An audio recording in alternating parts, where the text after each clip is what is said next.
What's happening, guys? So welcome to my new series, which is 5 things that need to happen in Mortal Kombat 11. And this series will be completely based on your suggestions on what you guys think should happen in the next Mortal Kombat game. Now this will have a total of 5 parts, maybe even more if it becomes more successful, because of the overwhelming suggestions you guys have told me and the new ones that could come every day. So if you guys want to participate in the series, all you have to do is follow me on Twitter and tweet me your suggestion using the hashtag BruskMK11, and maybe, just maybe, it will get featured.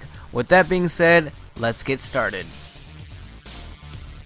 This might be a controversial one to some people, but I myself couldn't agree more. Having no guest characters would make this next Mortal Kombat game feel like the good old days of Mortal Kombat 1 to Mortal Kombat Armageddon. Sure, guest characters are there to get a larger audience and they give Warner Brothers money, but that's literally the only reason why they're there, is just for the money. Now the statement of MK DLC characters don't make money is pretty incorrect when you view the situation with an open mind.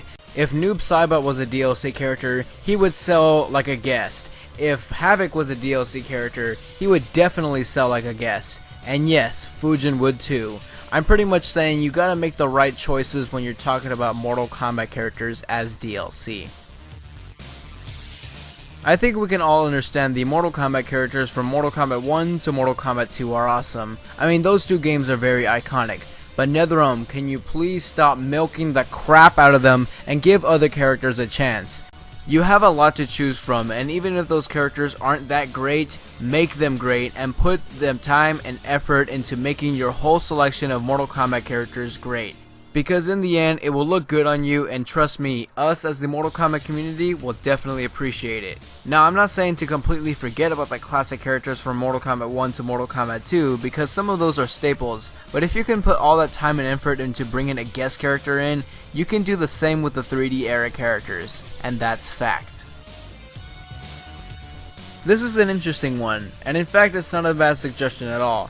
Having the return of Asura, a 3D era character, one that people really want to come back, and making her relevant to the story by her potentially being the one and the key to freeing the Revenants. A lot of people have been talking about this since Asura is filmed in NetherRealm. A lot of people are talking about how she could potentially be the key to freeing the Revenants.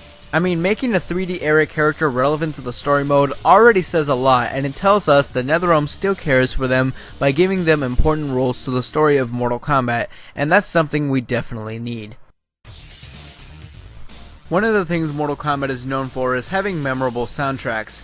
From the theme of the pit, the armory, the living forest, Shang Tsung's courtyard, you name it. Sure, MKX has a couple great soundtracks in regards to stages such as Crossroads, the refugee camp, and the Jinsei chamber, but they don't really sound like they'll be memorable, and that's something MKX lacks, and it definitely shouldn't be that way. I mean, lacking one of the things that made the series iconic is definitely not a good thing. The one and only Dragon King, one of the most beloved characters from the 3D era when debuted in Mortal Kombat Deception, is something the fans really want to see return. MK9 was a reboot of MK1 to MK3 with altered events from the original. MKX seems to be a very altered version of MK4, with Shinnok being the main boss as he was in MK4, so if we're going to be following that route, obviously including the altered events, it seems that we will be skipping Mortal Kombat Deadly Alliance because Quan Chi and Shang Tsung are dead, and Raiden didn't turn into Dark Raiden until Mortal Kombat Deception. And yes, Mortal Kombat Deception was the game Onaga debuted in. So I could say Onaga's return could happen and it could be likely, but at the same time, I don't work at NetherRealm. What are some of the things you would like to see in Mortal Kombat 11, and what do you guys think about these choices? I would like to say thank you to all who participated in the first episode. It really means a lot to show your support. But anyways, be sure to follow me on Twitter and subscribe for all things Mortal Kombat. My name is BruskPoetYT, and I'm out for now.